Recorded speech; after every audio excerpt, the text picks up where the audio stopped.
అందరికీ నా నమస్కారాలండి.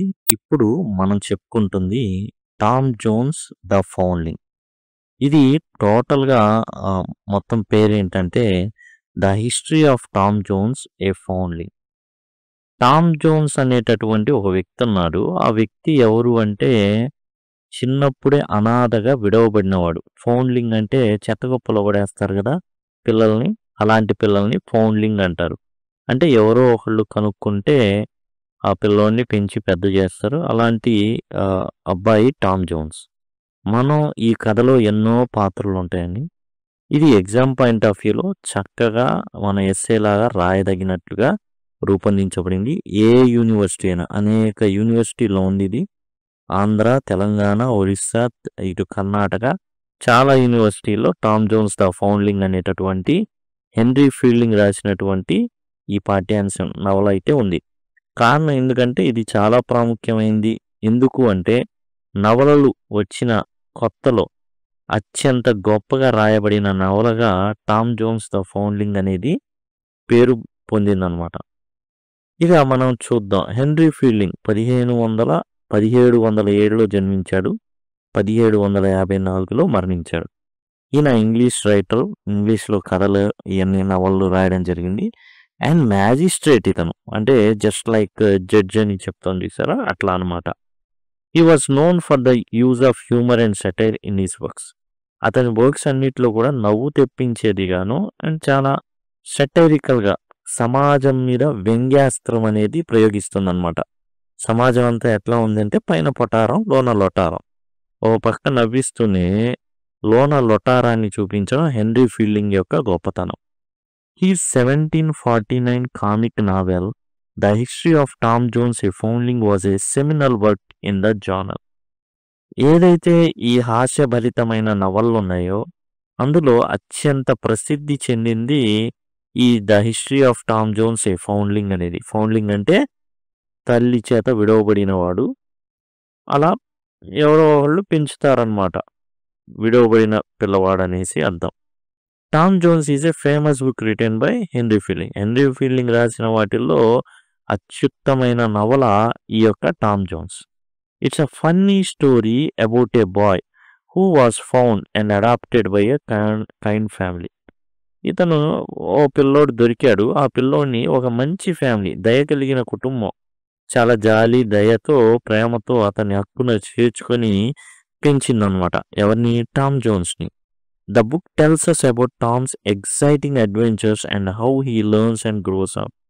ఇది టామ్ జోన్స్ యొక్క సాహసోపేతమైన కార్యక్రమాలు, ఎలా పెరిగాడు అనేది. ఇక్కడ సాహసోపేత కార్యక్రమాలు అంటే వేరే వేరే చాలా అర్థాలు ఉన్నాయి.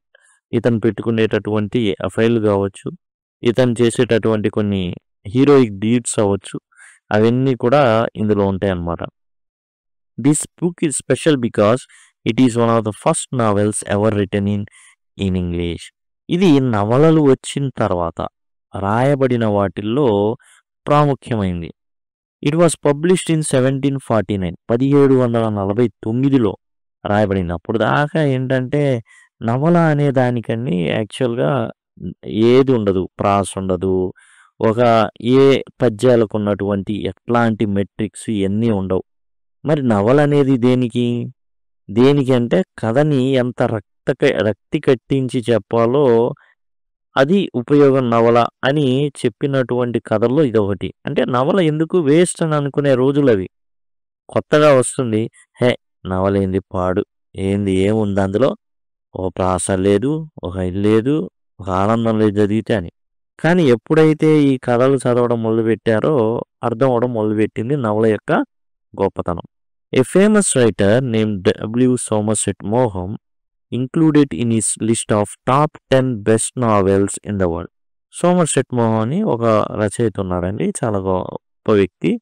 ఇతను టాప్ 10 వేస్తే అందులో ఈ టామ్ జోన్స్ ఆఫ్ ఫౌండ్లింగ్ అనేది ఉందన్నమాట. ఇప్పుడు మనకి ఈ స్టోరీ మొత్తంలో మీరు కొన్ని పేర్లు గుర్తుపెట్టుకోవాలి. అది ఎవరంటే స్క్వైర్ ఆల్వర్తి అనే పేరు గుర్తుపెట్టుకోవాలి ముఖ్యంగా ఫస్ట్. ఎవరు ఈ స్క్వైర్ ఆల్వర్తి అంటే he was a kind and rich man.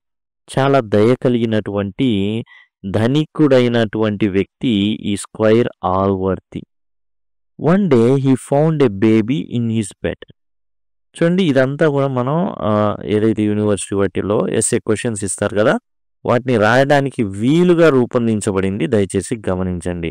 ఒకరోజు ఏం చేశాడంటే ఇతను వేరే ఊరికి వెళ్తాడు. అవుట్ ఆఫ్ ది స్టేషన్ వెళ్ళి ఇంటికి తిరిగి వస్తాడు. ఇంటికి తిరిగి వచ్చి తన రూమ్కి రాగానే పిల్లోడు గమనిస్తాడు తన బెడ్లో, తను నిద్రపోయే ప్రదేశంలో ఒక బాబు ఉండడం చూస్తాడు. షాక్ అవుతాడు. He asked his house keeper. వెంటనే పనామ, ఇంట్లో పనిచేసే పనామని మిస్సెస్ విల్కిన్స్ని పిలుస్తాడనమాట.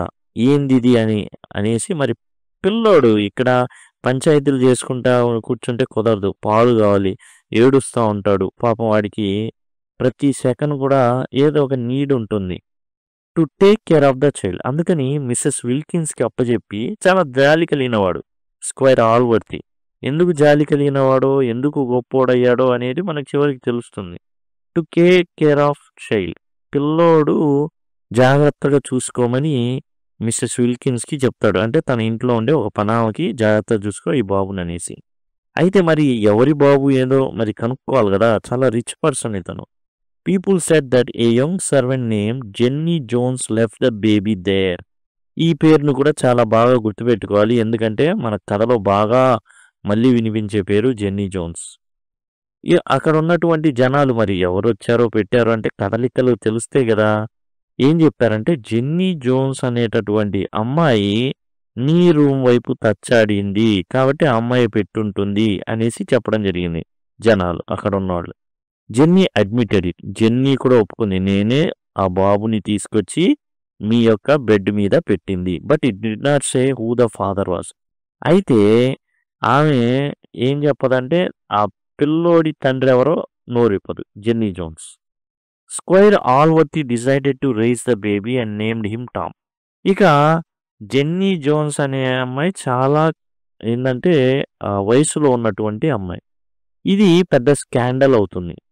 ఒక అమ్మాయి పెళ్లి కాకుండా తనకి ఈ విధంగా చేసినోడి పేరు చెప్పకుండా ఉంటే చాలా చాలా భయంకరమైన పరిస్థితుల్ని ఎదుర్కోవాల్సి ఉంటుంది ఆ సమాజంలో. కాబట్టి ఇప్పుడు జెన్నీ జోన్స్ని కాపాడుకోవాలి, టామ్ని కాపాడుకోవాలి. స్క్వైర్ ఆల్వర్తి అనే అతను చాలా మంచోడు. స్క్వైర్ ఆల్వర్తి ఏం చేస్తాడంటే జెన్నీ జోన్స్ని ఒక సేఫెస్ట్ ప్లేస్కి పంపించేస్తాడు ముందు. అంటే ఆనాటి సమాజాలు చాలా భయంకరంగా ఉంటాయి, ఇలాంటి స్త్రీల పట్ల కొంచెం అమానుషంగా ప్రవర్తించేటటువంటి పరిస్థితులు అన్నమాట. కాబట్టి గుట్టు చప్పుడు కాకుండా జెన్నీ జోన్స్ని స్క్వైర్ ఆల్వర్తి ఏం చేస్తాడంటే జెన్నీ జోన్స్ని పంపించేసి టామ్ని తన ఇంట్లోనే పెరిగేటట్లుగా చేస్తాడు. Squire Allworthy sister. ఇప్పుడు కథలో బ్రిడ్జిట్ వస్తుంది. ఎవరి బ్రిడ్జిట్ అంటే మన మంచివాడైన పరోపకారి పాపన్నైనటువంటి స్క్వైర్ ఆల్వర్తి యొక్క సిస్టర్ ఉంది బ్రిడ్జిట్, మ్యారీడ్ కెప్టెన్ బ్లిఫిల్. ఇక్కడ కెప్టెన్ బ్లిఫిల్ ఈ స్క్వైర్ ఆల్వర్తి యొక్క సంపద మీద, ఐశ్వర్యం మీద, ఇతను ధనికుడు కాబట్టి కన్నేస్తాడనమాట. కొట్టేద్దాం, మంచి ఈ అమ్మాయిని పెళ్లి చేసుకొని మనం కేవలం డబ్బు ఆశ మీదే బ్రిడ్జిట్ని పెళ్లి చేసుకుంటాడు కెప్టెన్ బ్లిఫిల్. ఈ బ్రిడ్జిట్ ఎవరు? స్క్వైర్ ఆల్వర్తి యొక్క sister. They had a son Master Blifil. Master Blifil పుడతాడు కెప్టెన్ బ్లిఫిల్కి. మాస్టర్ బ్లిఫిల్ పుడతాడు అనమాట. మాస్టర్ బ్లిఫిల్ పుడతాడు. అయితే విషయం ఏంటంటే కెప్టెన్ బ్లిఫిల్ తొందరగానే కాలం చేస్తాడు. మ్యారేజ్ అయిన తర్వాత మాస్టర్ బ్లిఫిల్ ఎప్పుడైతే పుడతాడో అండ్ చనిపోతాడు తొందరగానే.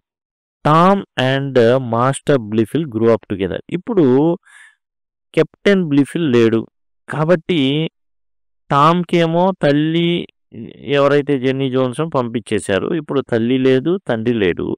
And as well as Squire Allworthy ఇంట్లో పెరుగుతున్నాడు. అట్లానే బ్రిడ్జిట్ యొక్క కుమారుడైన మాస్టర్ బ్లిఫిల్ కూడా అక్కడే పెరుగుతున్నాడు. ఇద్దరు కూడా సొంతగా ఇద్దరిని కూడా సమానంగా చూస్తాడు Squire ఆల్వర్తి.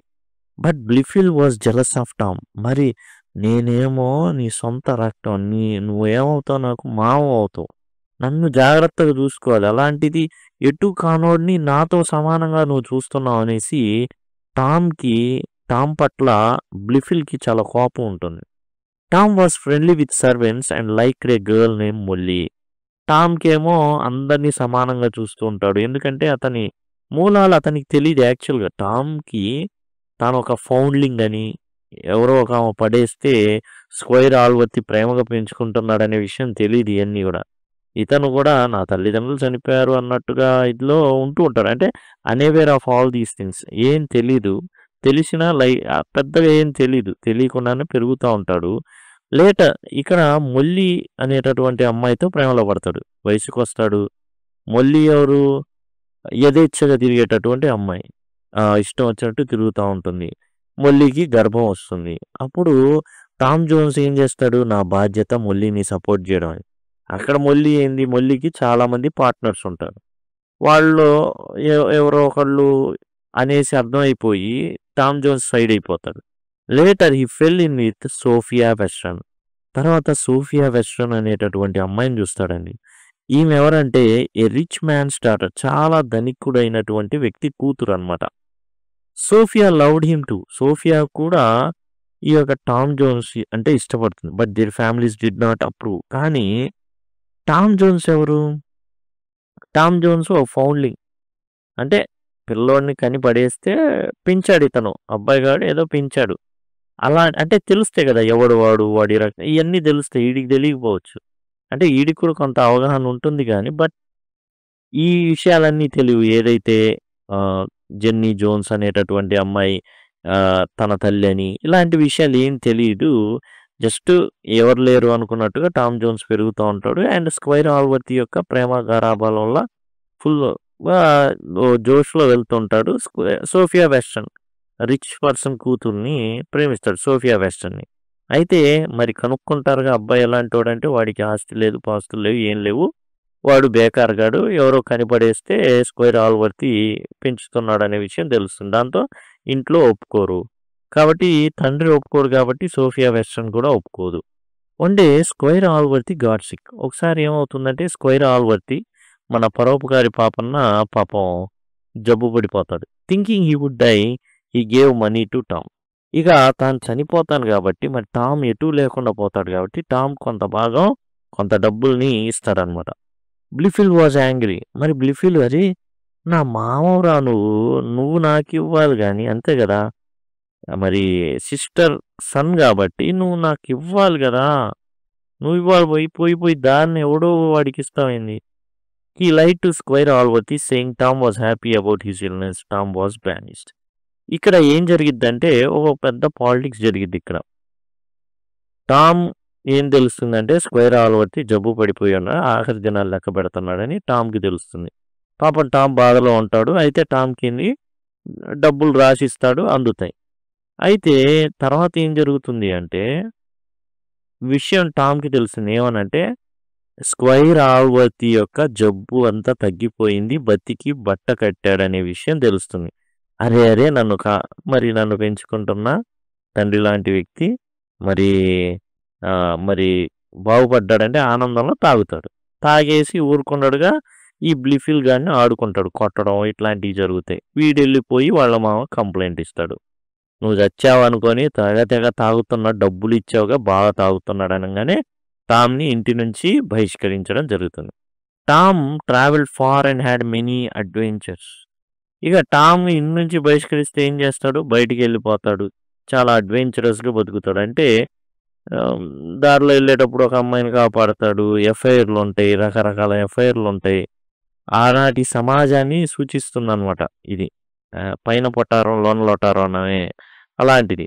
He met people who helped and some who tricked him. అయితే ఇతని దగ్గర డబ్బులొచ్చినియి. చాలామందిని కలుస్తాడు. వాడు ఈ డబ్బు మొత్తాన్ని ఎత్తేస్తాడు. ఇయన్నీ జరుగుతాయి. Blifil engineered Tom's imprisonment to get him out of the way. అయితే ఇక్కడ మనం గమనించనటువంటి ఒక విచిత్రమైన విషయం మాస్టర్ బ్లిఫిల్‌కి తెలుస్తుంది. ఏందంటే ఇదే ట్విస్ట్ ఆఫ్ ది స్టోరీ. యాక్చువల్‌గా జెన్నీ జోన్స్ సరే బ్లిఫిల్ ఏం చేశాడంటే మరి ఇంకో విషయం కూడా ఉంది. ఇక్కడ బ్లిఫిల్ అనే వ్యక్తి ఈ అమ్మాయిని కూడా సోఫియా వెస్టర్న్‌ని కూడా ప్రేమిస్తున్నాడు. కాబట్టి టామ్ ఎవరైతే ఉన్నారో ఇతను అడ్డు కాబట్టి మొత్తానికి ప్లాన్ చేసి టామ్ మీద ఒకడిని కొట్లాటకు పంపించి ఆ కొట్లాట విషయంలో మొత్తానికి జైల్లో పడేటట్టు చేస్తాడు బ్లిఫిల్. The charges against Tom were dropped and his marriage to Sophia was blessed by both Allworthy and Squire Weston. అయితే ఒక పెద్ద మ్యాజిక్ జరుగుతుంది. ఆ మ్యాజిక్ ఏంటంటే, ఆ మ్యాజిక్‌తో స్క్వైర్ ఆల్వర్తీ, స్క్వైర్ వెస్టన్ ఇద్దరు కూడా టామ్ అండ్ సోఫియా వెస్టన్ ఇద్దరిని కూడా పెళ్ళికి ఒప్పుకుంటారు. ఇద్దరి పెళ్ళికి. Tom plus Sophia. ఏం జరుగుతుంది అంటే ఇక్కడ బ్లిఫిల్‌కి వాళ్ళ మదర్ అయినటువంటి బ్రిడ్జిట్ చనిపోయేటప్పుడు ఒక విషయం చెప్తుంది. ఏందంటే, నీకు అన్న ఉన్నాడు. ఆ అన్న ఎవరో కాదు టామ్. ఎలా పుట్టాడు? బ్రిడ్జిట్ ఒకతన్ని ప్రేమించింది. అయితే అతను టామ్ పుట్టక ముందే చనిపోతాడు. బ్రిడ్జిట్ ప్రేమించిన వాడు ముందే చనిపోతాడు. ఇప్పుడు గర్భవతి అయి ఉంది. ఎవరికి తెలియకుండా మేనేజ్ చేస్తుంది. పిల్లోడు పుట్టాడు. జెన్నీ జోన్స్‌కి ఇచ్చి తన అన్న అయినటువంటి స్క్వైర్ ఆల్వర్తీ బెడ్ మీద పెట్టమని చెప్తుంది. ఆ విషయాన్ని బ్లిఫిల్‌కి చెబుతుంది. బ్లిఫిల్‌కి అంతా తెలుసు. చెప్పడు. చెప్తాడా బయటికి? నేనొక్కడినే ఏలాలి మొత్తం. కాబట్టి టామ్ నా బ్రదర్ అనే విషయాన్ని నేను చెప్పను. ఎవడో ఆడి కన్నని నేను ఒప్పుకోననేసి ఉంటాడు. అయితే బ్లిఫిల్ ఎవడికి చెప్పడో అది మనకు తెలీదు. కానీ తనకు తెలుసు కాబట్టి టామ్‌ని ఇరికిచ్చి జైలుకి పంపిస్తాడు. ఓకే. ఇప్పుడు స్క్వైర్ ఆల్వర్తీ, స్క్వైర్ వెస్టన్‌కి ఎలా తెలిసింది? ఎలా తెలిసింది అంటే టామ్ జైల్‌లో ఉంటాడు. టామ్ చాలా అడ్వెంచర్స్ చేశాడు కదా! అలాంటి అడ్వెంచర్స్‌లోనే జెన్నీ జోన్స్ అనే ఆమెని కాపాడతాడు ప్రమాదం నుంచి.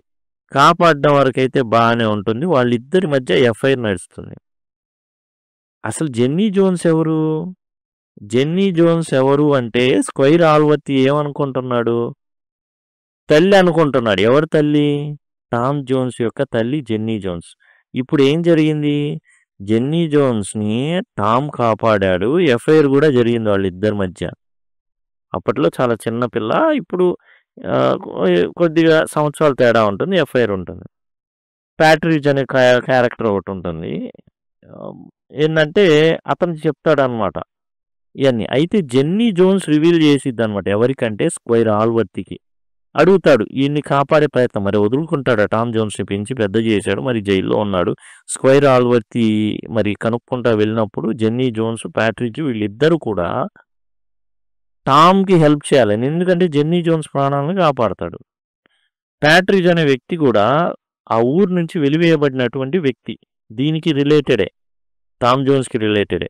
టామ్ జోన్స్‌ని పట్టుకుంటే మరలా తన ఊరికి వెళ్ళొచ్చనేటటువంటి ఒక స్వార్థంతో ఉంటాడు. వీళ్ళిద్దరూ టామ్‌ని బయట తీసుకురావాలని చూస్తుంటారు. కారణం ఏందంటే ఇతను సోఫియాతో ప్రేమలో ఉన్నాడు కాబట్టి. సోఫియాతో కూడా వీళ్ళు ఒక కమ్యూనికేషన్‌ని నడుపుతూ ఉంటారు వీళ్ళిద్దరు. ఆల్వర్తీకి విషయం తెలుస్తుంది. జెన్నీ జోన్స్ నువ్వు ఎవరితో ఏంది, ఏం కాదా ఏంటంటే జెన్నీ జోన్స్ చెప్పేసిద్ది. అయ్యా నేను టామ్ జోన్స్ యొక్క తల్లిని కాదు. ఫస్ట్ ఆఫ్ ఆల్ అంటే స్క్వైర్ ఆల్వర్తీ కనబడతాడు కాబట్టి చెప్తుంది. నేను టామ్ జోన్స్ యొక్క తల్లిని కాదు. ఎవరంటే నీ సిస్టర్ ఉంది బ్రిడ్జిట్. ఆమె తల్లి. ఆమె కంటే నేను తీసుకొచ్చి బెడ్ మీద పెట్టా. ఎందుకు? ఇది పెద్ద స్కాండల్ అవుతుంది కాబట్టి మీ కుటుంబం బజారున పడకుండా ఉండటానికి. వెంటనే మరి కెప్టెన్ బ్లిఫిల్ వచ్చాడు కదా! మ్యారేజ్‌కి ఒప్పేసుకుంది. పెళ్లి చేసుకుంది. ఈ కథ అంతా కూడా ఎవ్వరికి తెలియకుండా మీ సిస్టర్ ఎవరైతే ఉన్నారో బ్రిడ్జిట్ చాలా తెలివిగా చేసేసింది. అంటే ఇప్పుడు ఎవరు ఈళ్ళు? టామ్ జోన్స్ ఎవడు? లీగల్ నెఫ్యూ ఆఫ్ మేనల్లుడు అవుతాడు స్క్వైర్ ఆల్వర్తీకి. నా మేనల్లుడా అనేసి వెంటనే విడిపించడం జరుగుతుంది. మొత్తం విషయం టామ్ జోన్స్‌కి చెప్పడం జరుగుతుంది. అలానే స్క్వైర్ వెస్టన్‌తో మాట్లాడి పెళ్లి కూడా సెట్ చేయడం జరుగుతుంది. ఇదంతా తెలిసి కూడా బ్లిఫిల్ గందరగోళం చేసి అనేక అబద్ధాలు చెప్పి అండ్ టామ్ బ్యానిష్మెంట్‌కి టామ్ ప్రిజన్ అదే జైల్లో పడ్డానికి కారణమైనటువంటి బ్లిఫిల్‌ని ఇంటి నుంచి బహిష్కరించడం జరుగుతుంది. ఊరు నుంచి కూడా. కాకపోతే ఆల్వర్తీను టామ్ ఇద్దరు కూడా యాన్యుటీ ప్రొవైడ్ చేశారు. టామ్ మరి నా తమ్ముడు కదా అని సంవత్సరం ఇంత డబ్బులు తనకు అందేటట్టుగా ఆల్వర్తీ అండ్ టామ్ ఇద్దరు కూడా సెట్ చేశారు. In the end he learn that he was actually Squire Allworthy's nephew. Squire Allworthy యొక్క మేనల్లుడు అనే విషయం చివరిలో తెలిసింది. ఎందుకనంటే బ్రిడ్జిట్ యొక్క కొడుకే. ఆ రోజు వచ్చింది జెన్నీ జోన్స్ కాదు. కాకపోతే ఈ స్కాండల్ అనేది బయటపడకుండా ఉండడానికి జెన్నీ జోన్స్ కొంత త్యాగం చేసింది. అండ్ బ్రిడ్జిట్ చాలా తెలివిగా ఆడిన గేమ్ అన్నమాట. ఇక Tom Jones married Sophia and they lived happily with their children. ఇక వాళ్ళ పిల్లలతో ప్రశాంతంగా హాయిగా Tom Jones and Sophia Western ఉండడం అయితే జరిగింది. అసలు టోటల్గా మనం కథ చూసుకుంటే స్క్వైర్ ఆల్వర్తి అనేటటువంటి మంచోడు ఉన్నాడు, ధనికుడు కూడా. అతనికి సిస్టర్ ఉంది బ్రిడ్జిట్. మరి ఎఫైర్ నడిచింది, గర్భం దాల్చింది. కాకపోతే ఎవరైతే ప్రేమికుడు ఉన్నాడో చచ్చిపోయాడు. ఇప్పుడు ఎట్లా కొత్త జీవితం స్టార్ట్ చేయాలి, పిల్లోడు అడ్డం. జెన్నీ జోన్స్ అమ్మాయితో ఈ పిల్లోని తీసుకెళ్ళి ఆ బ్రదర్ యొక్క బెడ్ మీద పెట్టించింది. ఇక స్క్వైర్ ఆల్వర్తి టామ్ని పెంచాడు. టామ్ కూడా చాలా ప్రామిస్క్యూస్ ఫెలో, అనేక రకమైన ఎఫ్ఐఆర్లు ఇవన్నీ. మొల్లీతో ఎఫ్ఐఆర్ నడుపుతాడు. మొల్లి ఏమో వేరే వేరే వాళ్ళతో ఉందని చెప్పేసి వదిలేస్తాడు. అండ్ తర్వాత వచ్చేసి సోఫియా వెస్టర్న్ని ఇష్టపడతాడు. అదే సోఫియా వెస్టర్న్ని బ్రిడ్జిట్ యొక్క కొడుకైనటువంటి, అంటే టామ్ జోన్స్కి తమ్ముడైనటువంటి మాస్టర్ బ్లిఫిల్ కూడా వెంటపడతాడు. అయితే సోఫియా వెస్టర్న్కి టామ్ అంటే ఇష్టం, బ్లిఫిల్ అంటే ఇష్టం లేదు. కాబట్టి టామ్ని ఎలాగైనా దూరం చేయాలి అని ఏం చేశాడంటే మొట్టమొదట ఇంటి నుంచి వెళ్ళగొట్టేటట్టు చేశాడు. ఎలా? స్క్వైర్ ఆల్వర్తికి ఒంట్లో బాగోలా, నీకు ఒంట్లో బాగోలేదు చచ్చిపోయావని వాడు పండగ చేసుకుని నన్ను కూడా కొట్టాడంటే ఇతను స్క్వైర్ ఆల్వర్తి ఏం చేస్తాడు, మొత్తం టౌన్ నుంచి బ్యానిష్ చేస్తాడు, ఇంటి నుంచి వెళ్ళగొడతాడు. వెళ్ళగొట్టిన తర్వాత బ్లిఫిల్ ఏం చేస్తాడు తెలివిగా, కొట్టుకుంటారు. ఆ కొట్టుకునే దాంట్లో ఈ స్క్వైర్ ఆల్వర్తి యొక్క ఎవరైతే ఈ టామ్ జోన్స్ ఎవరైతే ఉన్నారో ఇక కనబడకూడదు వాడు. ఎందుకు కనబడకూడదు? మరి సోఫియా వెస్టర్న్ ఉంది కదా, సోఫియా వెస్టర్న్ పెళ్లి చేసుకోవాలంటే టామ్ అనేవాడు కనబడకూడదు, జైల్లో వేయిస్తాడు. జైల్లో వేయించేసి నా క్లైమ్ క్లియర్ అయింది అనుకుంటాడు. కానీ టామ్ కొన్ని మంచి పనులు చేస్తాడు. జెన్నీ జోన్స్ని కాపాడడం కానివ్వండి. ఓ పక్కేమో ప్యాట్రిజ్ అనేటటువంటి వ్యక్తి ఉంటాడు, ఊరు నుంచి వెలివేయబడతాడు. అరే టామ్ని పట్టుకుంటే వాడి విషయంలోనే ఈ జెన్నీ జోన్స్కిను ప్యాట్రిడ్జ్కి మధ్య ఏదో లింక్ ఉందని, దానివల్ల ఇతను అలా చేశాడు కాబట్టి బ్యానిష్మెంట్ చేయడం, ఇట్లాంటివి కొన్ని ఉంటాయి. ఇతనే మనల్ని బయట పెట్టగలడని కొంచెం వీళ్ళిద్దరు కూడా ట్రై చేస్తుంటారు. జెన్నీ జోన్స్ మరి కాపాడాడు కాబట్టి స్క్వైర్ ఆల్వర్తికి టోటల్ విషయం అంతా చెప్పేస్తుంది. అదనమాట టోటల్ కథ. ఏం కథ? బ్రిడ్జిట్ కన్నది నీ చెల్లె, కన్నది నీ చెల్లి కొడుకేవాడు మేనల్లుడు అవుతాను నీకు. సో ఇట్లా మొత్తం టోటల్ కథ అంతా జెన్నీ జోన్స్ చెప్పడం అయితే జరుగుతుంది. ఇది టామ్ జోన్స్ ద ఫౌండ్లింగ్ యొక్క కథ అనమాట. హెన్రీ ఫీల్డింగ్ రాసింది. ఇలాంటివన్నీ కూడా మనకు దొరుకుతాయి. సింపుల్గా మీరు చేయాల్సింది ఏంటంటే ఏదైతే మీకు లెసన్ ఉందో ఆ లెసన్ పేరు రాసి పీసీవీ ఇంగ్లీష్ అని యూట్యూబ్లో కనుక మీరు సెర్చ్ చేస్తే మీకు టోటల్ ఉంటే, ఒకవేళ అవి చేస్తుంటే మీకు కనబడుతుంది అనమాట ఏదైతే ఉంది. ఇప్పుడు సపోజ్ టామ్ జోన్స్ అనేసి ఈ పీసీవీ ఇంగ్లీష్ అని యూట్యూబ్ సెర్చ్ చేస్తే మీకు ఈజీగా ఉంటే కనుక మీకు ఆ సెర్చ్ రిజల్ట్స్లో వచ్చేస్తుంది. ఇదండి టోటల్గా. Thank you, thanks a lot.